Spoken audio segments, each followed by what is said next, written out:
Okay, how's everybody doing today? My name is Kent, and as you can see, the waves are pretty nice today. Got a nice day for surfing if you're into that surfing. I'm not much of a surfer, but that's about the right size wave if you really like to surf. So happy Friday for all those that are working, having a job. You're looking forward to the weekend. So today's Friday, and that's really funny how people will run their lives around their job. And the best day of the week, of course, is Friday, is because you're probably going to get the weekend off. And our whole lives are run around our job, the schedule of our job. Friday's a good day, Monday's a bad day, Saturday and Sunday, if you're not working, those are your days, those are your free days. And you just have to run your life around the schedule of your job. And of course, if you watch my channel, listen to me much, you know one of the things I don't advocate is having a job. I think it's having a job, especially in today's world, is a bad idea.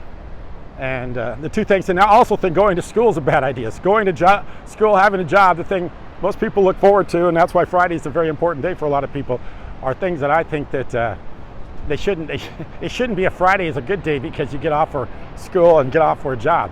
Friday's a good day because Friday's a good day, not because it's you get away from your job and you get away from school. Your time should be your own. Every day should be the same for you, and you should be able to do what you want to do. And that's the way people are meant to live their lives. We have just bought into this idea that we got to have a job or we got to be going to school, and if you don't, you're somehow, somehow looked at as a loser. I'm not going to school, or I'm not having a job, and if I don't have either one of those, then I'm lazy and I'm a loser and I'm not doing right. And I mean, that's kind of an idea, a cultish idea that we've all bought into, which I just absolutely hate. So yeah, every day should be the same. Friday should be just like Monday, and they should all be treated alike. And we shouldn't feel like, this is a great day because we get away from our job and we get away from school. So I want to talk about today about what I think that might happen in the future. And of course, as I've said in this channel, I've been around a while. I'm 64 years old, seen a lot of things happen. And when I graduated from college in the early 1980s, it was bad times then too. I mean, inflation was really high in the late 1970s under Jimmy Carter. Ronald Reagan came into office. He immediately started cutting interest rates and tried to battle inflation, of which he did. He did a really good job. Brought in a Fed chairman by the name of Paul Volcker, and they really worked the economy over. And in the process of working the economy over, a lot of jobs it was very hard to get a job. When I graduated from college in 1983, it was almost impossible to get a job because nobody was hiring because everybody was cutting back. I don't know if it was as bad as it is today, but it was pretty bad.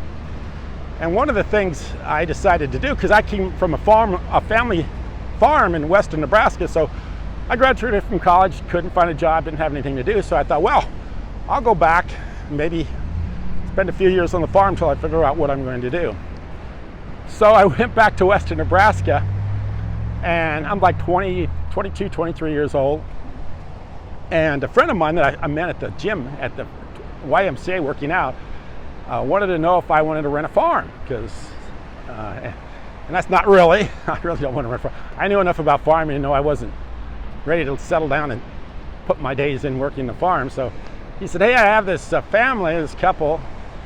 They're looking to they're looking for someone to rent their farms, and if you want to rent their farms, they'll pay you to do it. I said, because usually where it works when you crop share a farm, the landowner gets 2/3 of the crop, and then the land renter, the person farmer, the tenant, he gets 2/3 of the crop share, and then the landowner gets 1/3. That's the way it generally works. You don't get paid to do that. That's just the way it works. So anyway, he told me about this couple. I went up and met him, and she was actually the local IRS agent for that area. And I walked into her house and told her, hey, I was kind of interested in these farms, and she immediately produced 4 $5,000 checks with her name on it. And she said, hey, if you want to rent these farms, I'll go ahead and endorse these checks over to you. That's $25,000, or yeah, $20,000. I think there was 5 of them. It was $25,000. It'd be like $100,000 today. So she was going to just give me would it be equivalent to $100,000 today? That was $20,000 at the time to rent these farms. And of course my eyes got real wide open, and I said, hey, yeah, I'm going to do that. And then this buddy of mine said, I didn't have any equipment, but he said, I'll let you use my equipment and I'll help you farm the farms. So that's what we did. And I went ahead and signed the checks. She signed the checks over to me, and I immediately got $25,000 richer when I was about 22 years old. Well, the reason I got that money was because during this time, the farmers were going out of business right and left. They were falling like flies. I mean, they were just going bankrupt up one side, down the other. And I hadn't really noticed this because I was in school. So in order to keep farmers in business, the government came up with this PIK program, PIK program. And what they did is they paid the farmers money to take land out of production. Basically a subsidy. They were giving farmers money to stay in business. And I was a beneficiary of that, being 22 years old, by getting this PIK money. So I think that's, being in the past, that's what they did to keep the farmers in business, and they kept things going and continue to keep, family farms alive. And, even though they've continued to die off, there's still family farms alive today. And of course, if the government hadn't come in with the support programs and started supporting them, they'd all be gone. So I see that as a little bit of what's going to happen in the future, in the near future, where they're going to start supporting not farmers, well, they still are supporting farmers, but they're going to start supporting people that work, the laborers. So the government always supports the things they need to support in order to keep the economy going. And of course, in 2008, they bailed out the banks, they bailed out the auto manufacturers, they bailed out everybody. The one group of people they haven't bailed out is they haven't bailed out the workers. Just like the family farmer or the farmer that they bailed out in the early 80s. They haven't bailed out the worker yet, and I think they will be bailing out the workers very soon. There's going to be some way, like they had the PIK program in the 80s for the farmers, there's going to be some way of people getting some money if you have a job. More so than just what you're in. They're going to subsidize it. They're going to make it so you get some money. A lot of people, if you watch a lot of videos, they'll tell you things are going to have to change because we just can't continue to spend the way we've been spending. And my answer to that is, why do things have to change, and what's going to make it change? First of all, the numbers never have worked. They haven't worked for 100 years. Ever since we went off, ever since the Federal Reserve came into existence, and ever since we went off the gold standard, the numbers have never worked. They're never going to work. They can print money as much as they like, whenever they need to.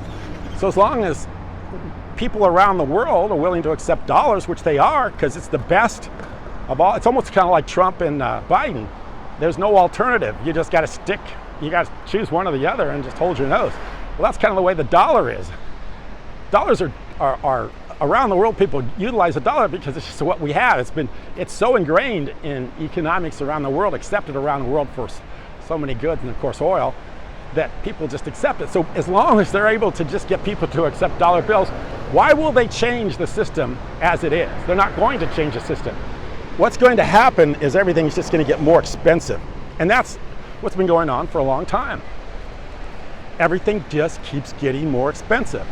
And it's gotten to the point where it's so expensive that you're going to waste your time going to school and going to college, or going to college and getting a job, because you just can't afford to, because everything gets so expensive. And that's where we're at right now. So there will be some sort of subsidy, some sort of program, some sort of way to bail out people so they can afford to exist. So they can afford to have a house or have a living, and they don't even need a house anymore. I mean, I get such a kick out of so many of these YouTube videos, because some of the hottest YouTube videos out there, YouTubers, are people living out of their car, tiny homes, people living in some way outside of a traditional home. And they're very interesting. It's like the guy in a van, that guy could be living out of his van right there. That's the way people are living right now. A lot of people are living because they can't afford a home, or they don't want to afford a home. I completely understand that. And they just have to modify their living. You can live in some pretty modest places if you need to. Like right down here, they don't let you stay on the beach overnight, but that's a tent right there. And people live everywhere. People are modifying their lifestyle to meet the financial, the terms of the financial world that we live in today, which is things are getting more expensive than you can afford. And things will not change. And I don't see anything changing very soon. In fact, I don't see it changing at all. It's just going to continue to get more expensive. And the only thing that happens is that the gap between the rich and the poor just gets broader and broader and broader, and that's where we're going. And you will see some sort of program to subsidize the worker. I think it's going to be in the form of some sort of digital money. I'm into Bitcoin. You know, the three things I believe in this YouTube channel I'm doing. Number one is don't have a job. It's a waste of time. Number two, don't go to school. It's a waste of time. And number three, buy Bitcoin. I mean, those are the three things I believe in the most. And if you watch this channel, those are the things I talk about. Although a lot of people make fun of me of it. Some people say, when I say, hey, don't have a job, do something else, and somebody will sarcastically write in the comments, oh yeah, we're supposed to buy Bitcoin now. Yeah, right. So it is kind of funny. But I believe in those three things, and it's just the way it is. It's not that I want it to be that way. It's just the way it is. The world's not going to change anytime soon, and I don't see anybody in the horizon that's going to make it happen. I do think what's probably going to happen is we're going to see some sort of more authoritative person come into office, somebody more like a Donald Trump, because people are getting tired of the manipulation of the way the rules. I mean, the laws are out there, and everybody kind of chooses and picks and chooses which law they want to enforce and not enforce. And of course, the rules in courts can be, depending on who's the person on trial, can be highly manipulated. So I think people are going to get tired of that, and they just want somebody to come in that's authoritative, that's just going to take control and make things so it's simpler, and not everybody has to just worry about what's going to happen, because we have too many wish-washy, too many people that just want to tell lies and not tell the truth and just have everything be kind of in turmoil. And that's kind of what we got now. Not that I want somebody like that to come into office. In fact, I would be very afraid of that. I'd be very afraid of somebody that comes in and has a lot of authority in office. And a good example of that is somebody like Putin. I mean, who wants somebody like that to run your country? Even though I don't even know if the people in Russia realize, they get so used to that style of government that they don't even realize, how bad it is. But who wants somebody like that in office? Who wants somebody like that controlling? Of course, we're looking at that right now with the two guys that we have running right now. I mean, one guy is obviously probably not up to the job, and the other guy's very authoritative. He's come in and said he wants to be dictator day number one, which is kind of a scary thought. I don't know if he's serious or not, but that's what he's saying. So anyway, that's what I see happening in the very near future. We are going to come into a time, things are going to get so expensive that they're just going to have to basically help everybody out a little bit. I mean, they bailed everybody else out. Everybody's been bailed out, but the only person that hasn't been bailed out is the everyday ordinary person. In fact, I remember when they bailed the banks out in 2008, they said they bailed out Wall Street. What about Main Street? They bailed out Wall Street. Now they need to bail out Main Street. Well, it's gone on now since 2008. What is that? 18? That's like 15, 16 years ago. And we still haven't bailed out Main Street. And they're going to have to do it because we need workers. We need people to go out and pick up the garbage. We need people that are going to go out and, do food services. We need people that are going to go out and take care of everyday ordinary things. If you don't, then the infrastructure just falls apart. But how do you keep those people going when you can't pay them a living wage? And that's what's going on right now. They're not even making a living wage. The jobs don't even pay a living wage. So I believe that's what's going to happen in the very near future. We're going to see that. And of course, like I say, my example of having how they bailed out farmers in the early 80s is kind of like a history lesson on what happened with the farming. They just came in and come up with this PIC program, and they just designed it. And that was a total mess, because inevitably what happened was, if you're a farmer and you got maybe 100 acres, 100, 200 acres worth of land, and a government comes in and says, hey, why don't you put some of your land, off to the side, don't grow anything on it. We lower production, which means we're going to raise prices.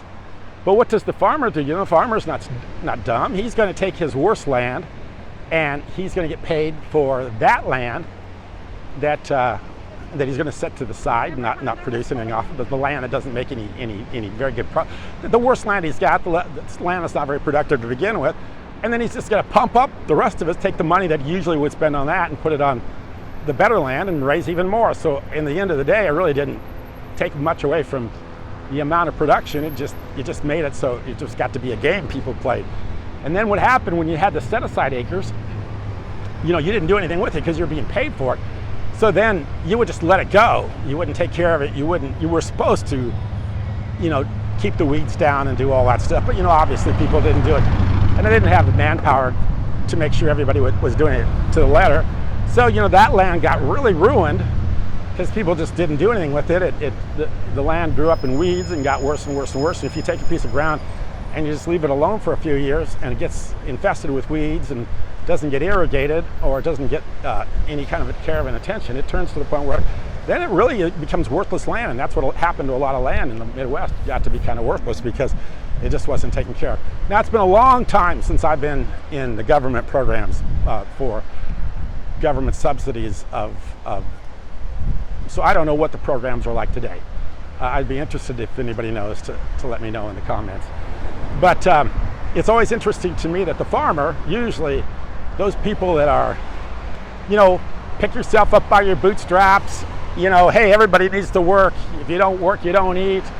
All this stuff, the farmer who has all this pride about the fact that they're doing so much work and other people aren't doing any work, and they're the producers and other people aren't the producers. They're getting help from the federal government. But take some mother, who is a single mother, doesn't have anybody supporting her or help her, and maybe she gets a few food stamps and some welfare money, and the other first people to complain about it. That person doesn't deserve any help because guess what? They're not working. They don't need to get food stamps. They don't need to get welfare. So, awful people for getting that kind of support and help. But then a farmer who gets that help through a program, PIC program, money by being able to get some money for not producing land or not farming land. Now that's okay. We'll accept that. We'll live with that. We'll live with the money coming from the government for those kind of but we won't live with the money that goes to the poor mother that's trying to take care of a family by herself and stay at home with their kids and get a little help. And that's another thing too. That's another reason why I don't like, this idea that everybody's got to work, because it hurts the family. When you have mothers staying at home, taking care of, or not staying at home, going out to work to support their family, their children. Well, that's how you got a lot of these kids that get in trouble. When their mother's not there to help them or take care of them, or they're under some sort of a care. It doesn't make for a good family structure, and that's important too. You have a family structure. You have people living together, and mothers helping out at the home, fathers helping out at the home too. It's not necessarily just the mothers. It's always nice to have a mom at home. I think when you're young, you always appreciate your mother more than your father most of the time, I would think. Mother's a little more nurturing. But, a parent needs to be at home with the children, and not everybody needs to be working all the time. That's another reason why I don't necessarily like this van living or this living, out of your car, because there again, that kind of hurts the family. It's hard to have a family when you're living in a van or a car or something like that. So anyway, if you have any comments, let me know. Like I say, these are some pretty decent waves today. I'll turn the camera around, let you go on this great Friday afternoon. Hopefully you don't have to work tomorrow, and tomorrow can be a day you can enjoy for yourself. I appreciate you watching. Thank you very much. There we go. Have a good day.